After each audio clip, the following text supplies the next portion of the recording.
Fala pessoal, tudo bem com vocês? O Palmeiras sem Dudu, que já foi embora, e sem Gustavo Gomes. O Corinthians sem Victor Cantillo e sem Jô.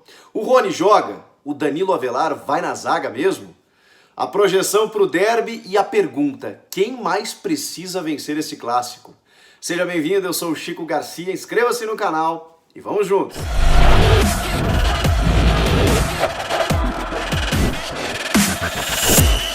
O Campeonato Paulista recomeça já com um derby, um clássico entre Corinthians e Palmeiras na Arena Corinthians e decisivo, porque há necessidades de ambas as partes. E desfalques também dos dois times, que não vão contar com alguns dos seus principais jogadores dos últimos tempos, nos últimos anos. Vamos lá, o Palmeiras está desfalcado do técnico Vanderlei Luxemburgo e quer vencer a partida mais para uma reafirmação.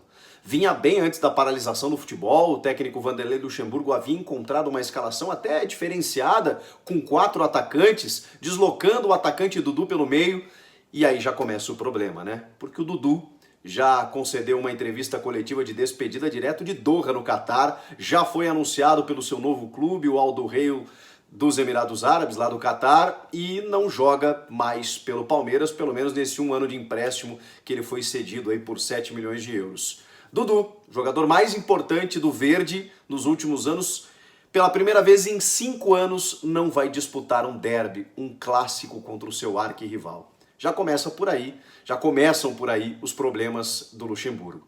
Só que aí a gente pode imaginar que o Palmeiras tenha um substituto imediato, uma grande contratação no início do ano, que foi o atacante Rony. Pois bem, o Rony foi punido, como todos sabem, pela FIFA por 4 meses de suspensão, além de uma multa de 1,5 milhão de dólares.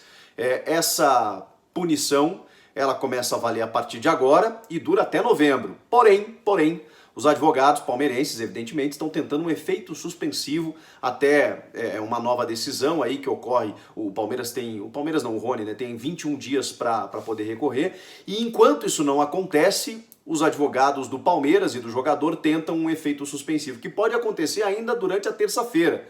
Então a gente não vai saber se o Rony vai entrar em campo a menos até o fim do dia, né? Depois disso a gente já vai saber se o Luxemburgo pode ou não contar com ele. Agora imagine o papel e a preocupação do técnico, né, que precisa montar uma escalação, mas não sabe se vai poder contar com o jogador. Já não tem o Dudu, e pode não ter, e a tendência é que não tenha o Rony também. Como que ele testa essa equipe? Evidentemente já trabalha um substituto. Luiz Adriano e o William Bigode, para mim, são 2 titulares, e do lado do campo, acho que o menino Gabriel Veron, de 17 anos, deve ganhar uma chance ali pelo lado do campo. A menos que ele bote um meia deslocado pelo lado, e não é característica do Luxemburgo. Tanto que ele armou esse sistema bem ofensivo quando tinha o Rony e o Dudu.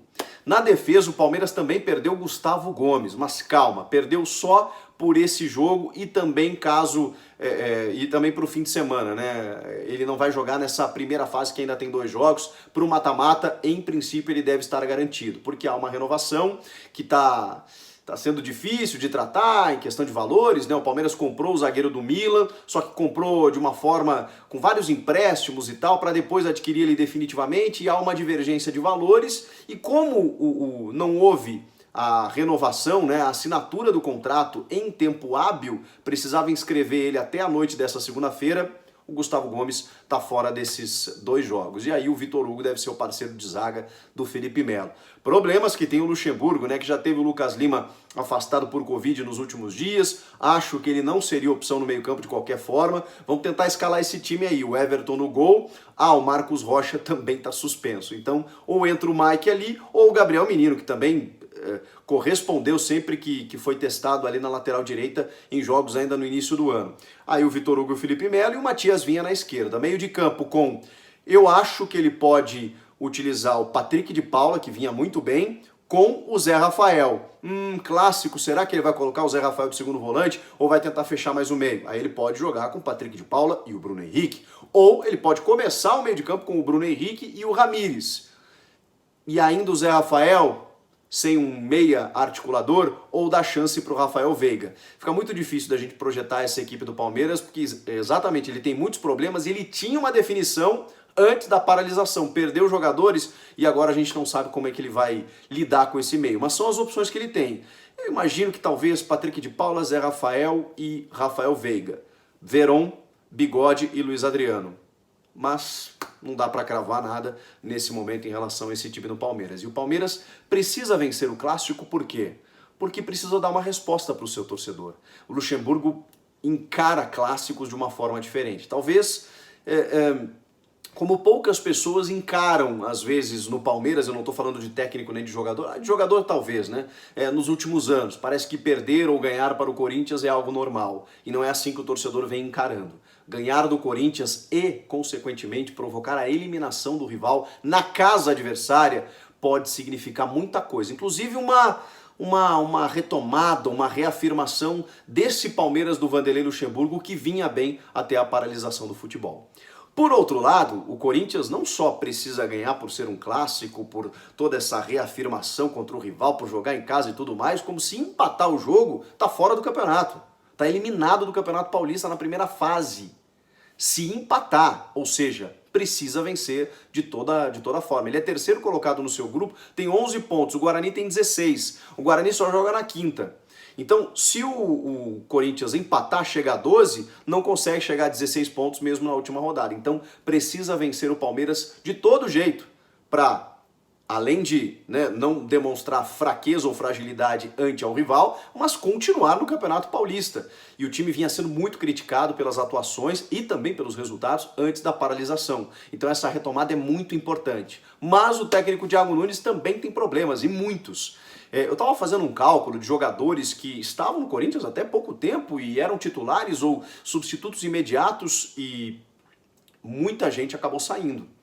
Mais recentemente, o Pedro Henrique e o Richard, que foram confirmados em negociações com o Atlético Paranaense. A gente já tinha noticiado, mas agora confirmou mesmo. A venda do zagueiro titular por 1 milhão de euros e empréstimo do volante por 1 ano por 500 mil euros.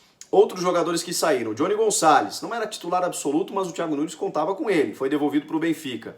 O Wagner Love, talvez não fosse um titular absoluto, mas um 12º jogador, praticamente. E mesmo assim era titular em algumas partidas. Foi vendido aí para o futebol do exterior. O Gustavo já tinha sido emprestado para o Inter, mas depois foi vendido para o futebol da Coreia. Vejam só, jogadores que estavam até ontem aqui. Quem mais que acabou saindo? Bom, o time acabou perdendo para esse jogo o Victor Cantillo, um dos melhores jogadores do time até a parada, volante colombiano que chegando, faz todo esse sistema, essa dinâmica de meio campo que o Thiago Nunes gosta, e com sintomas da Covid-19, depois testou positivo, acabou afastado também, tá fora do clássico. Deixa eu lembrar outros jogadores, o Pedrinho, né? O Pedrinho era titular, pelo menos até o momento, foi titular da pré-olímpica, por isso acabou desfalcando o Corinthians em alguns jogos. Quando ele retorna para o time, o Thiago Nunes meio hesita, mas depois coloca ele no time. Ele foi vendido, maior venda corintiana, 20 milhões de euros, e tá fora também. Vamos lá, vamos tentar escalar esse Corinthians. E aí o clube contrata o Jô numa grande oportunidade de mercado, resgata o ídolo, campeão brasileiro em 2017, 2005, e ele não vai poder jogar, já está fora do clássico. Por quê? A gente já imaginava. A janela de transferências da CBF abriu só nesta segunda-feira, onde o clube precisava inscrever o jogador para registrar ele no BID, o Boletim Informativo Diário, mas dependia da documentação do Nagoya Grampus, que estava em litígio com o jogador, teve o fuso horário para complicar também, e o Corinthians não conseguiu inscrevê-lo a tempo, ou seja, ele está fora do derby. Vamos tentar escalar esse time? Goleiro Cássio, Fagner, dupla de zaga Gil com Danilo Avelar, que foi inscrito a tempo, porque já estava no Corinthians, já estava regularizado, tudo certinho, e o Thiago Nunes treinou com ele na defesa. A gente ainda não viu, o Danilo Avelar como zagueiro.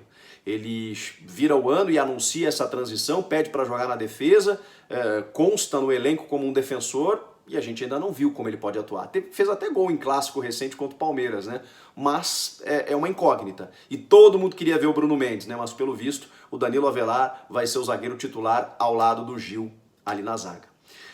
Na esquerda tem o Lucas Piton, mas o titular deve ser o Sid Clay. Aí o meio de campo, o Gabriel treinou muito nessa quarentena aí, nas férias e tudo mais, a gente acompanhou. Camacho e Luan.